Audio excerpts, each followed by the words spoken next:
What's going on today, guys? Brotherhood of Ram here. So I've been on YouTube a lot and no one really has a video on this. And what I mean by that is this is a 5.9 common rail injection 24 valve Cummins. Basically, the only issues these trucks have are injectors and clutches if you have the manual, and if you put a lot of power to your automatic 48 RE, you're gonna break it. Just don't do that. Don't be stupid. Don't molest these trucks. Anyways, what I've been having issues with, and a lot of you might know what I'm talking about, you might not. It's hard to tell. So what's been happening on occasion is I'll start the truck up and I'll have great crank time. Like, it's very fast cranking. It's not a slow crank. It's a good fast crank like it should be. But once the cylinders start firing, they only go up to about 400 RPMs ish, 300 to 500 RPMs, and it is a very rough way of starting the truck. I didn't know why it was doing it. I know now, but at the time I didn't know. I'm like, okay, is it this? Is it the rail losing pressure? What?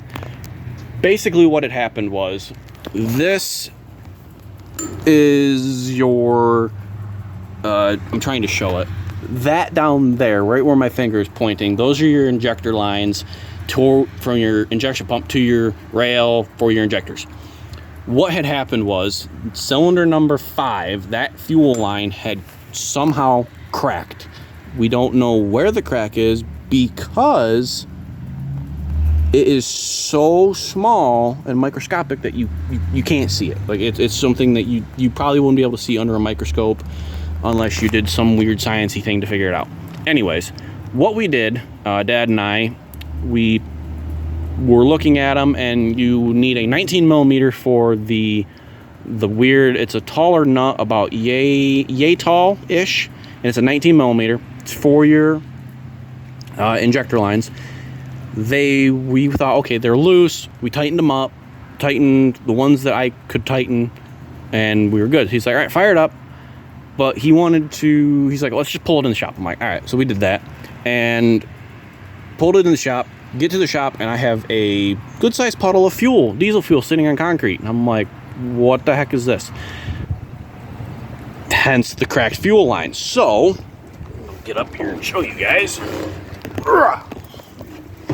What had happened, like I said, the fuel line cracked.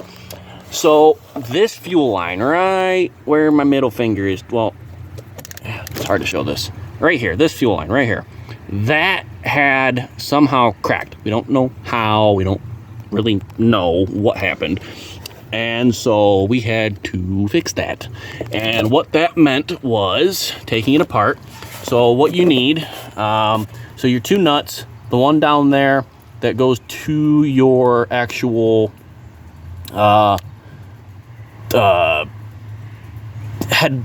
cylinder head, and then the one that is right here for your injection pump, them are 19 millimeters.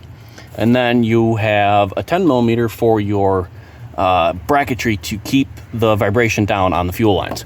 So taking the 19 millimeters, unbolting them, well, loosening them and then threading them off, took the line off, took the one that came with the injector, the reman injector kit, took that off. That was the one that was quote unquote bad, somehow had a crack, was leaking fuel somehow, and replaced it with the actual original fuel line to the truck.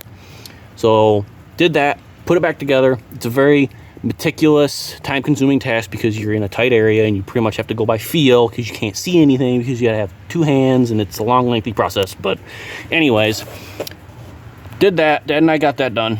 Truck's running good, no issues, no leaks. And that was causing my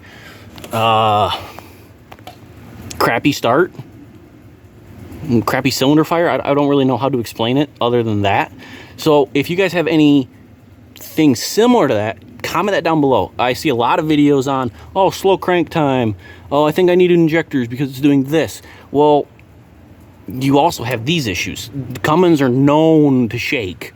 Literally, people, oh, they'll just shake the rust off. Yeah, it's a straight 6. They're going to vibrate and shake and do all sorts of crazy diesel stuff. Check your injector lines, because obviously that was an issue. This was somehow leaking diesel, causing rail pressure issues.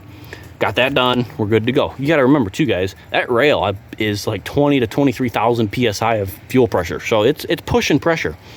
But if you guys have any questions regarding that, comment that down below. If you are experiencing something similar, comment that down below. I have other videos on this channel, you know, with my air dog system, figuring that issue out, things like that. So comment that down below if you guys have concerns about, oh, my truck's kind of doing the same thing. Is it this? It's probably what's happening with you. Mine is happening with yours, is what's happening to mine, things like that. Comment that down below. I hope this kind of gives you guys some clarification. I'll try to title this to make sense. So like if you search something, this pops up, hopefully. So hopefully this clarifies things for you guys and shines light on a situation that I think a lot of diesel mechanics won't really look at. They'll think, oh, injectors, or oh, it's an injection pump, or this. Well, fuel lines are a thing too. So